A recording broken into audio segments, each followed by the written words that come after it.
à Rome, Natalia Mendoza. Natalia, bonjour.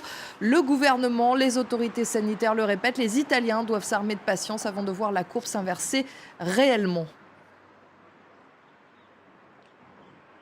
Oui, effectivement, c'est ce qu'ont expliqué hier en conférence de presse les autorités sanitaires italiennes. Même si on voit un ralentissement, le pays n'a toujours pas atteint le pic de cette épidémie et donc il faut s'attendre pendant les prochains jours à voir encore une augmentation légère des cas et des décès avant de commencer à voir progressivement redescendre cette courbe de la propagation du coronavirus en Italie. Il faut être patient et surtout ne pas relâcher les efforts. Voilà les paroles du président de l'Institut supérieur de la santé. Le gouvernement italien envisage de poursuivre le confinement et la fermeture des écoles au-delà du 3 avril prochain, la date initialement prévue, car visiblement le pays a besoin encore de temps, plus de temps pour voir les résultats dans cette lutte contre le coronavirus.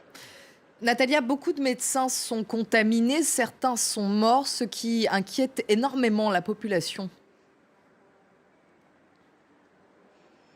Oui, effectivement, car la situation est absolument dramatique dans certains hôpitaux de la péninsule dans lesquels le personnel soignant n'a pas été correctement protégé. Et donc, les médecins et infirmiers qui sont en première ligne dans ce combat contre le coronavirus, eh bien, ils ont été exposés au virus, infectés à cause du manque de dispositifs individuels de protection, les masques, les gants, le désinfectant. C'est en tout cas ce que dénonce la société italienne de médecins qui dénonce le manque de moyens, la désorganisation dans certaines structures sanitaires italiennes qui ont créé des chaînes de contamination dans certains hôpitaux. Aujourd'hui, on compte 6414 médecins et infirmiers infectés et parmi eux 44 morts.